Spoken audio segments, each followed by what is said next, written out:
और अब खबरें तफसील से। यूक्रेन और रूस की जंग का आज 40वां दिन है।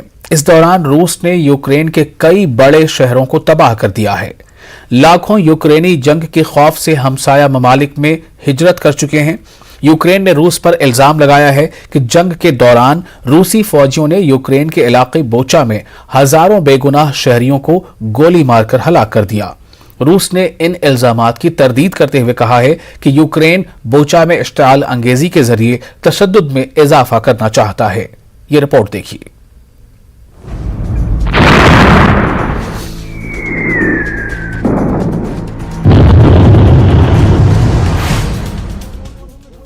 सड़क के किनारे पड़ी लाशें, जली हुई कारें, मलबे के ढेर में तब्दील इमारतें, टूटी हुई सड़कें, हर तरफ मिसाइल, बम, गोला बारूद के निशानात। ये सारे मंजर इन दिनों यूक्रेन में नजर आ रहे हैं। 40 दिन पहले तक यूक्रेन मशरकी यूरोप के खूबसूरत तरीन ममालिक में से एक था, लेकिन आज यूक्रेन मुकम्मल तौर पर तबाह हो चुका है। शायद ही कोई शहर बचा हो जहां जंग के आसार न दिखाई देते हों। रूसी सदर व्लादिमीर पुतिन ने 24 फरवरी को यूक्रेन के खिलाफ जंग का ऐलान किया था। आज रूस यूक्रेन जंग का 40वां दिन है।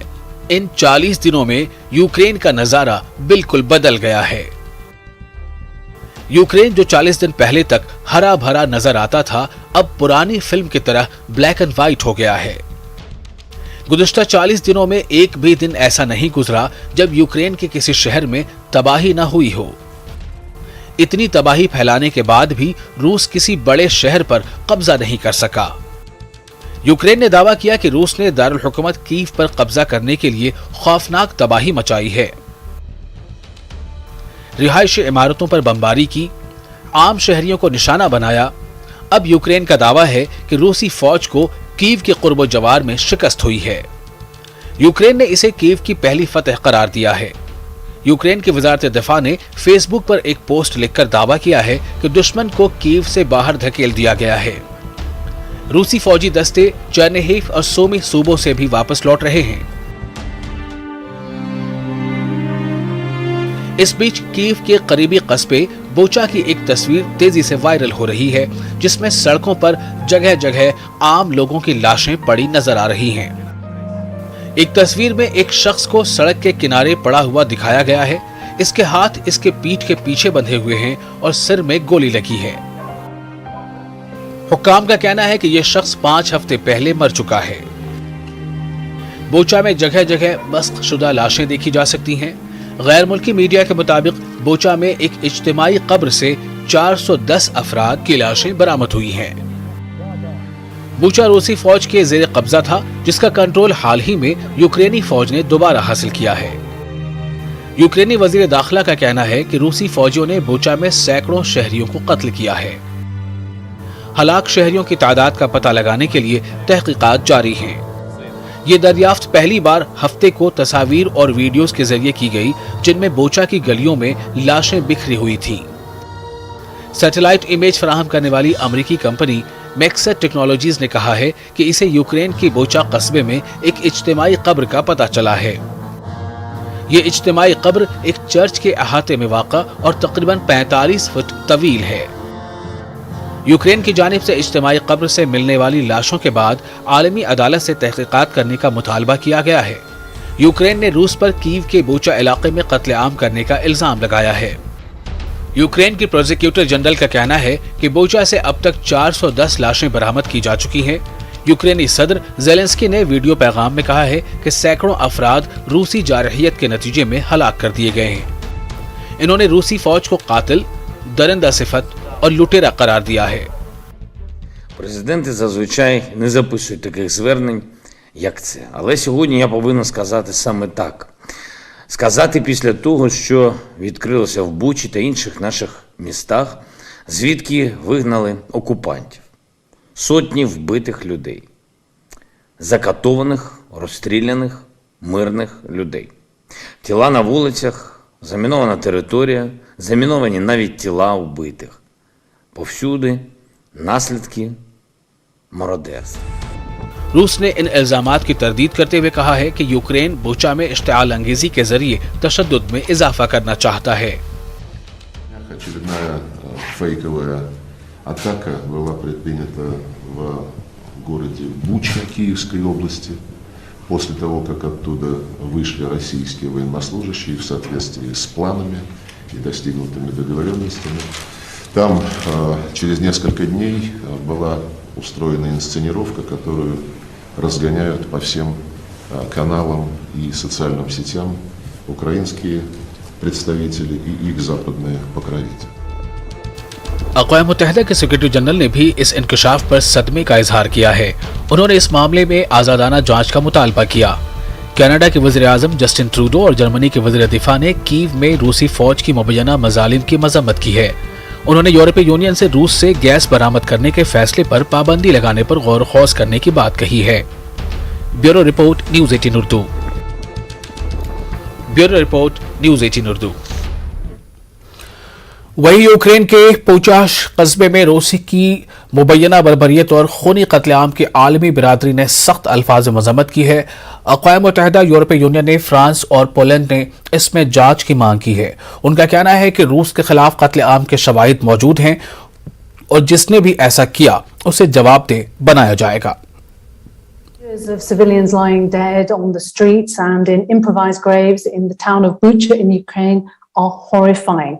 Reports emerging from this and other areas raise serious and disturbing questions about possible war crimes, grave breaches of international humanitarian law, and serious violations of international human rights law. It's essential that all bodies are identified, including those that need to be exhumed, so that victims' families can be informed and the exact cause of death established. And all measures should be taken to preserve evidence. The European Union condemns in the strongest possible terms the reported atrocities committed by Russian occupation forces in a number of Ukrainian towns and cities such as Bucha and others. Yet again, the Kremlin is showing its true face, targeting, murdering civilians, destroying civilian infrastructure, violating international humanitarian law and committing war crimes. The Russian authorities are responsible for these crimes, for these violations. And the perpetrators of all these violations and war crimes will be held accountable. And also the government officials and military leaders will be held accountable. Et je pense qu'on est tous extrêmement choqués et nous l'avons condamné avec la plus grande fermeté. Deuxièmement, il est clair qu'il y a des indices aujourd'hui très clairs de crimes de guerre. C'est l'armée russe qui était à Boutcha.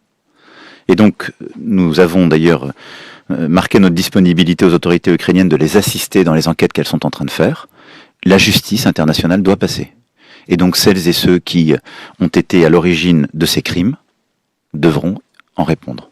Ce qui vient de se passer à Boutcha impose un nouveau train de sanctions et des mesures très claires. Donc nous allons nous coordonner avec nos partenaires européens, en particulier avec l'Allemagne, mais nous allons prendre des mesures individuelles supplémentaires. Et moi, je suis favorable à ce qu'on ait un train de sanctions et qu'en particulier, déjà sur le charbon et le pétrole, dont on sait qu'ils sont particulièrement douloureux, on puisse agir. Te krwawe masakry, których dopuszczają się Rosjanie, rosyjscy żołnierze zasługują na nazwanie ich po imieniu. To jest ludobójstwo. Kiedy patrzymy na to, co się dzieje, kiedy patrzymy na te straszne zbrodnie na kobietach, na dzieciach, na całych rodzinach, to ten nasz krzyk powinien być jeszcze głośniejszy. Bucza, Irpień, Hostomel, Motyzin to nazwy miejscowości, które każdy z nas zapamięta pewnie do końca życia. Rosjanie dopuścili się zbrodni wyjątkowych, zbrodni ludobójstwa. Ukraine और रूस के बीच इस जंग में दोनों तरफ से एक दूसरे को बड़े पैमाने पर नुकसान पहुंचाने के दावे किए जा रहे हैं। यूक्रेन के जनरल स्टाफ ने 24 फरवरी से 4 अप्रैल के दरमियान रूसी फौज के नुकसानात के हवाले से आगाही कराई है। इसके मुताबिक रूसी फौज के यूक्रेन पर हमलों में शामिल 18,300 फौजी मारे गए, 147 तैयारे, 134 हेलीकॉप्टर, 647 टैंक, 1844 बख्तरबंद गाड़ियां, 330 तोपें, 107 रॉकेट लॉन्चिंग सिस्टम और रूसियों के 54 फजाई दिफाई निजाम तबाह हुए। रूसी अफवाज को 1207 73 गाड़ियां, बहरी जहाज और स्पीड बोट्स, 76 ईंधन की गाड़ियां और 92 ड्रोन से भी हाथ धोने पड़े।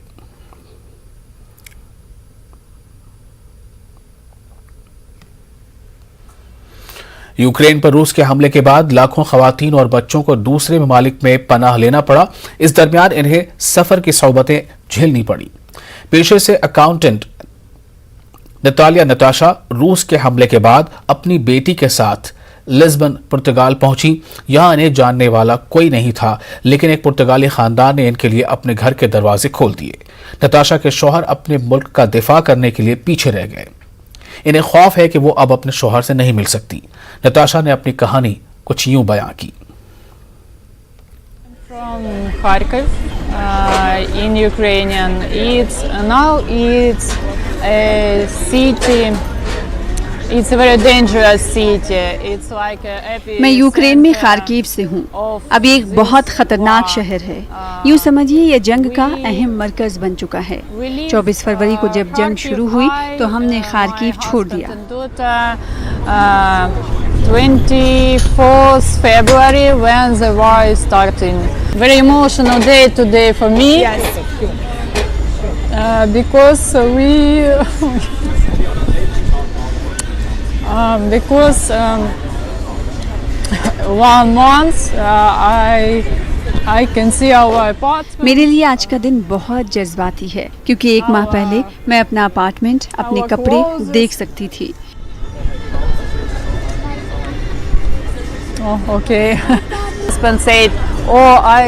मेरे शौहर ने कहा था कि यहाँ सब कुछ बेहद खौफनाक है, इसलिए मुझे अपनी बेटी के साथ यूक्रेन छोड़कर मोल्डाविया चले जाना चाहिए।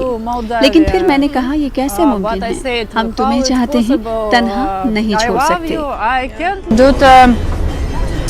Said, Mom, what I should do when I hear that? And some woman. जब हम खार्किव में थे, सायरन सुनते ही ज़ेरे ज़मीन चले जाते थे। मेरी बेटी खौफज़दा हो जाती थी। मैं उसे कहती थी कि अपने कान बंद करके मुंह खोलो। When she heard sirens, फिर हर शहर में जब उसने सायरन की आवाज़ सुनी तो उसने कहा, माँ मैं जानती हूँ कि मुझे क्या करना है। मुझे लगता है ये वो मालूमात नहीं है जो आप अपनी 4 साल की बेटी को देना चाहेंगे।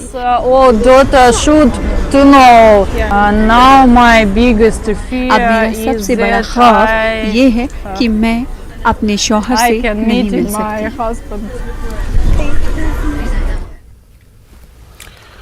आगे बढ़ते हैं। यूक्रेन और रूस की जंग खत्म नहीं हुई है और मुज़ाकरात चल रहे हैं, मगर यूक्रेनी बाशिंदों के मुल्क वापसी शुरू हो चुकी है।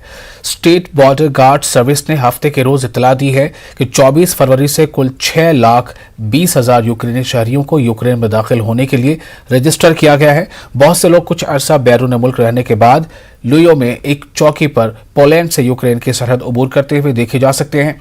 यूक्रेनी पनाहगुज़ीर दीगर बाशिंदे भी रूस और यूक्रेन के दरमियान जारी तनाज़े के बावजूद जल्द जंगबंदी और अमन की वापसी के लिए तरस रहे हैं।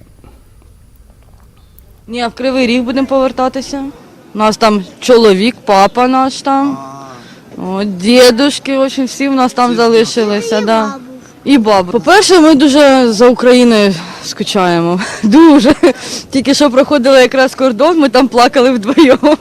Дуже скучаємо за Україною.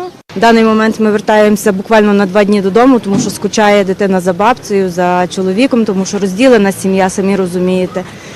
І знову будемо повертатися. С Турции, да. Так, а вы были на отдыху, так, в Турции? Мы поехали на отдых, и нас там застала война. А, и вы давно... И мы месяц там про... और फिलहाल एक छोटा सा ब्रेक लेते हैं, जल्द हाजिर होंगे। आप बने रहे न्यूज़ 18 उर्दू के साथ।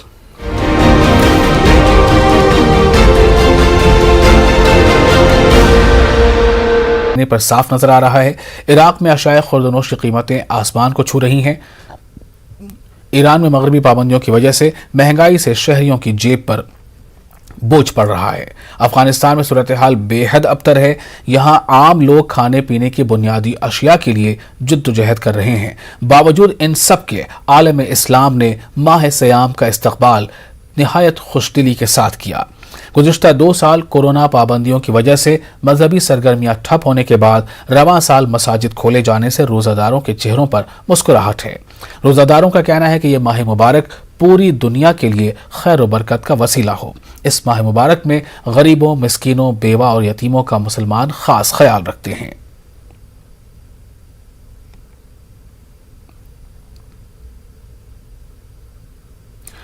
ईरान में भी महंगाई ने लोगों का जीना मुश्किल बना दिया है। रिवायती तौर पर ईरानी रमजान मुबारक के आगाज में बाजारों का रुख करते हैं, जो कि इस्लामी महीना है। अपने इफ्तारी और सहरी के खाने के लिए खरीदारी मेवे, खजूर, मिठाई और दीगर खाने की खरीदारी करते हैं, लेकिन इस साल बहुत से लोगों का कहना है कि वह मजीद इसके मुतहमिल नहीं हो सकते। अमरीकी पाबंदियों से ईरान की मईशत को शदीद